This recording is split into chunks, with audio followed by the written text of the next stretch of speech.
বিপদে মোরে রক্ষা করো, এই নহে মোর প্রার্থনা। বিপদে আমি না যেন করি ভয়। বিপদে মোরে রক্ষা করো, এই নহে মোর প্রার্থনা। বিপদে আমি না যেন করি ভয়। দুঃখ তাপে ব্যথিত চিতে নাই বা দিলে সান্ত্বনা।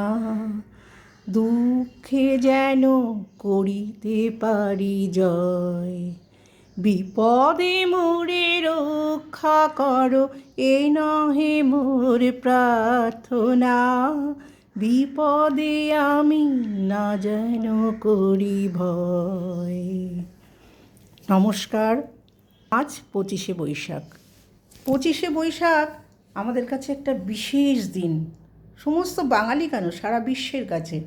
কিন্তু বিশ্বের কাছে উনি, আমরা বলি বিশ্বকবি রবীন্দ্রনাথ ঠাকুর, কবিগুরু, প্রাণের কবি, আমাদের ভালোবাসার কবি।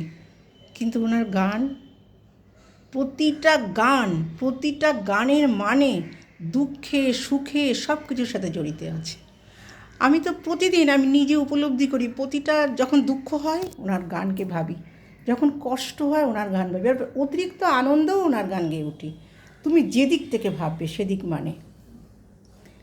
রবীন্দ্রনাথ ঠাকুর আমাদের যা দিয়ে গেছেন, অনেক দিয়ে গেছেন, এর বাইরে আর কিছু লাগে না।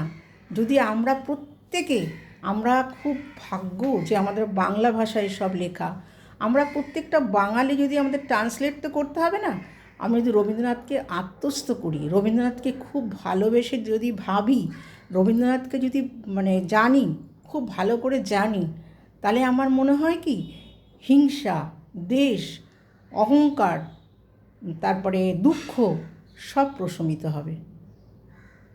সব রবীন্দ্রনাথকে জানতে হবে। শুধু রবীন্দ্র জয়ন্তী পালন করলে হবে না। রবীন্দ্রনাথকে যদি আমরা জানি, তাহলে সেটাই হবে গুরু প্রণাম, কবিগুরুর প্রতি আমাদের শ্রদ্ধাঞ্জলি। আমি এইটুকুই বলবো, কারণ আমি রবীন্দ্রনাথ সম্বন্ধে যেটুকু জেনেছি, খুব কম, জানিই বলতে গেলে।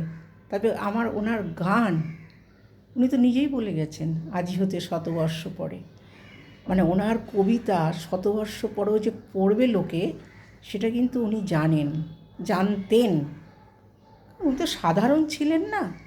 অনেক দুঃখ, অনেক মৃত্যু ওনাকে দমাতে পারেনি, আরও ভেতর থেকে উঠে উঠে এসেছে কবিতা, গান। এই মহান কবি, বিশ্ববরেণ্য কবি, ওনাকে আমার সশ্রদ্ধ প্রণাম। আজকের এই বিশেষ দিন বলে নয়, আমি প্রতিদিনই আমরা যদি রবীন্দ্রনাথকে স্মরণ করি, ওনার সব কিছু নিয়ে যদি খুব বেশিভাবে ভাবি, সব কিছু যদি জানতে পারি, তাহলে আমার মনে হয় পৃথিবীটা অনেক শান্ত হয়ে যাবে, অনেক শান্ত হয়ে যাবে। আমার আর কিচ্ছু কবি সম্বন্ধে আমি আর কি বলবো বলো? কি বলতে গেলে তো ভিডিও শেষ একদম, কেউ দেখবে না অত বড় ভিডিও, কারোর ধৈর্য নেই। রবীন্দ্রনাথ আমাদের ধৈর্য শিখিয়েছেন, সেটাও দরকার। আমি মনে করি রবীন্দ্রনাথকে জানা মানে জীবনের প্রতিটা সব কিছু জানা, আর কিছু জানার দরকার নেই। উনি আমাদের সব দিয়ে গেছেন, সব, নতুন করে আর কিচ্ছু না, দরকার নেই। যাই হোক, আমি আমার মনের কথার পক্ষ থেকে কবি প্রণাম জানালার চেষ্টা করলাম। আমি একটা কথাই বলবো, সমস্ত বাঙালি জেগে উঠুক রবীন্দ্রনাথকে সাথে নিয়ে।